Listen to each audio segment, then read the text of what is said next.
Hi everyone, आज का topic है मलेरिया डिसीज। हम लोग प्रोटोजोन कॉजिंग डिसीज की बात कर रहे थे और इसमें एक डिसीज मैं आपको पढ़ाने जा रहा हूं, मलेरिया। बच्चों, मलेरिया जो डिसीज है कहते हैं मच्छर के काटने से हो जाती है। पहले तो आपको यह बता दूं, वो मच्छर मेल नहीं फीमेल होता है, तो फीमेल मच्छर काटती है, मेल मच्छर नहीं काटता। एक बात। दूसरा, केवल मच्छर से ही नहीं होती, ये एक प्रोटोजोन से होती है और उस प्रोटोजोन का नाम होता है प्लाज्मोडियम। क्या नाम होता है बच्चों? प्लाज्मोडियम। प्लाज्मोडियम एक प्रोटोजोन है जो आपको मलेरिया कॉज करेगा, लेकिन वो प्रोटोजोन आपकी बॉडी में जाएगा कैसे, आपकी बॉडी में एंट्री करेगा कैसे? तो आप बताओगे, एक मच्छर होता है उसका नाम है एनोफ्लीज मॉस्किटो। क्या नाम है? Anopheles mosquito. उसमें भी कौन? फीमेल। तो फीमेल एनोफ्लीज मॉस्किटो आपकी बॉडी के अंदर एक पैथोजन पहुंचाएगी और उस पैथोजन का नाम है प्लाज्मोडियम। जब वो आपकी बॉडी में आएगा तो आपको एक बीमारी कर देगा, नाम है उसका मलेरिया। तो चलिए स्टार्ट करते हैं।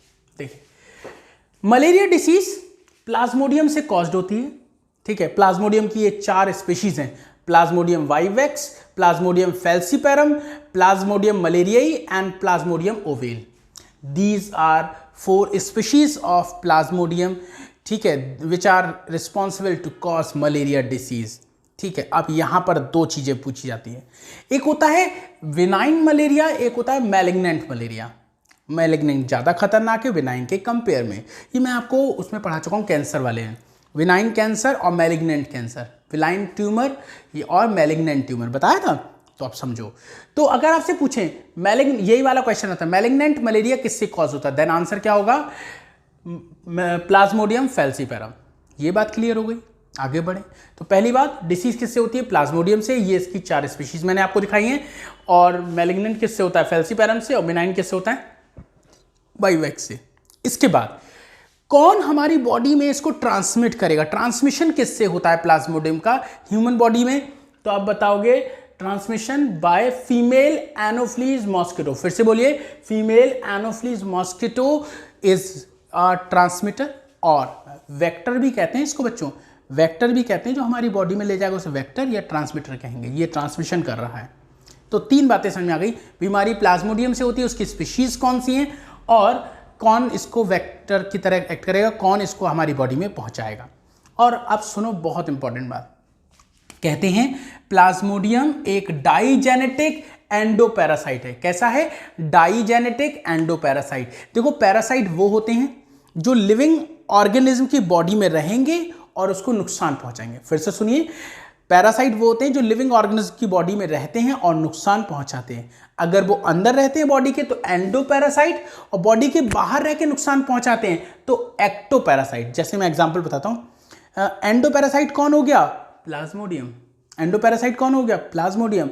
लेकिन बालों में जूं होती है, जूं पड़ जाती है, या लीच होती है, जोंक, वो आपकी बॉडी के ऊपर से आपका ब्लड सक कर रही होती है, आपको नुकसान पहुंचा रही होती है, तो वो गई एक्टोपैरासाइट। लेकिन ये आपकी बॉडी के अंदर है प्लाज्मोडियम, तो ये हो गया एंडोपैरासाइट। तो पैरासाइट आपको नुकसान पहुंचाएगा, बॉडी के अंदर रह के पहुंचाएगा तो एंडोपैरासाइट, बॉडी के बाहर रह के पहुंचाएगा तो एक्टोपैरासाइट। ये बात समझ में आ गई? फिर अगला देखिए, कहा है डाइजेनेटिक। डाइजेनेटिक का मतलब क्या होता है? 2 जनरेशन या 2 होस्ट। ये जो प्लाज्मोडियम है ये अपनी लाइफ साइकिल 2 होस्ट में कंप्लीट करेगा। ये खुद पैरासाइट है और जिसमें अपनी लाइफ साइकिल पूरी करेगा या जिस पे अटैक करेगा वो कौन हो जाएगा? होस्ट। ठीक है भाई, पार्टी देते हैं हम लोग, तो पार्टी देते हो हम लोग, कौन होते हैं? होस्ट। और जो हमारे घर पार्टी लेने आते हैं वो कौन होते हैं? Guest. Guest equal to parasite. अब गेस्ट आए तो उसको पैरासाइट मत बोलने लगना, ठीक है, बस समझाने के लिए बोल रहा हूं। गेस्ट इक्वल टू पैरासाइट और हम कौन हो गए? होस्ट। ऐसे ही प्लाज्मोडियम पैरासाइट है और हम कौन है? होस्ट। हम भी होस्ट हैं और ये जो फीमेल एनोफ्लीज मॉस्किटो है ये भी होस्ट है। इसको बोलेंगे प्राइमरी होस्ट, इसको बोलेंगे सेकेंडरी होस्ट। अगर कोई ऑर्गेनिज्म या पैरासाइट अपनी लाइफ साइकिल 2 होस्ट में कंप्लीट करता है तो डाइजेनेटिक एंडोपैरासाइट। एक मैं आपको पढ़ाऊंगा एंटमीवा हिस्टोलिटिका, वो लाइफ साइकिल 1 होस्ट में कंप्लीट करता है, सिंगल होस्ट में, तो बोलेंगे मोनोजेनेटिक पैरासाइट। क्या बोलेंगे? Monogenetic parasite. डाइजेनेटिक एंडोपैरासाइट क्या हो गया? जो 2 होस्ट में लाइफ साइकिल कंप्लीट करे। मोनोजेनेटिक कौन हो गया? जो सिंगल होस्ट के अंदर लाइफ साइकिल कंप्लीट करे। फिर आपसे पूछेंगे इसका प्राइमरी होस्ट कौन है, सेकेंडरी होस्ट कौन है? सेकेंडरी होस्ट को इंटरमीडिएट होस्ट भी कहते हैं। क्या बोलते हैं? Intermediate host. तो ये हो गया primary host female Anopheles mosquito, secondary host कौन हो गया? ह्यूमन। तो ये बात हमने सीख ली। अब इसके आगे की बात करते हैं।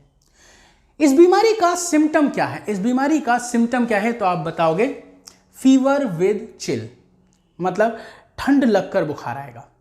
बुखार आएगा तो आपको ठंड भी लगेगी। उसके बाद हेडेक, सर में दर्द होगा। उसके बाद रेस्टलेसनेस, मतलब आराम नहीं मिलेगा, बेचैनी रहेगी पूरे शरीर में। आरबीसीज का काउंट डे बाई डे कम होता चला जाएगा।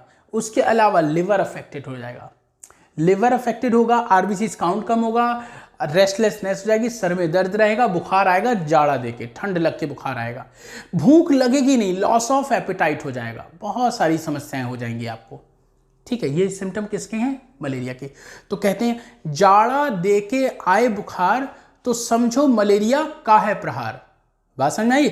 जाड़ा देके आए बुखार तो समझो मलेरिया का है प्रहार। ये बहुत सालों पहले दूरदर्शन पे एक ऐड आता था। ठीक है, मलेरिया जब बहुत ज़्यादा फैल रहा था अपने देश में। चलिए, फिर इन्फेक्टिव स्टेज, ये बहुत इंपॉर्टेंट है, इसको आप इग्नोर नहीं कर सकते, मैं यहाँ पे मार्क कर देता हूँ। स्पोरोजोइट इसकी इन्फेक्टिव स्टेज है, यही है जो हमारे ब्लड में एंटर करती है। ठीक है, तो ये है इन्फेक्टिव स्टेज ऑफ प्लाज्मोडियम जो मलेरिया कॉज कराएगा। इंक्यूबेशन पीरियड, इंक्यूबेशन पीरियड बताया था, जब पैथोजन आपकी बॉडी में एंटर कर जाता है और एंटर करने के बाद पहली बार सिम्टम शो करता है। बीमारी का सिम्टम जब पहली बार अपीयर होगा और जब वो एंटर करेगा, एंटर करने से सिम्टम शो करने तक के टाइम पीरियड को क्या बोलते हैं? Incubation period. ठीक है, तो प्लाज्मोडियम वाइवेक्स का 14 होता है, ऐसे ही प्लाज्मोडियम ओवेल का भी 14 होता है। इन दोनों का 14 डेज है, लेकिन फैल्सीपैरम का 12 डेज और मलेरिया का 30 डेज। मतलब ये आपकी बॉडी के अंदर एंटर कर जाएंगे लेकिन आपको पता नहीं लगेगा। कब तक? 14 दिन तक। 14वें दिन आपको पता लगेगा। तो ये इसका इंक्यूबेशन पीरियड हो गया। इसका 12, इसका 30 और इसका भी 14, 14 डेज। ये बात समझ में आ गई? फिर तो अभी तक हमने क्या क्या देखा मलेरिया के बारे में? हमने देखा मलेरिया एक प्रोटोजोन कॉजिंग डिसीज है। कैसी बीमारी है? प्रोटोजोन से होने वाली एक बीमारी है। ठीक है, प्रोटोजोन का नाम क्या है? प्लाज्मोडियम। कितनी स्पीशीज बताई? 4, vivax, falciparum, malaria, oval. Malignant किससे होगा? फैल्सीपैरम से। बिनाइन किससे होगा? वाइवेक्स से।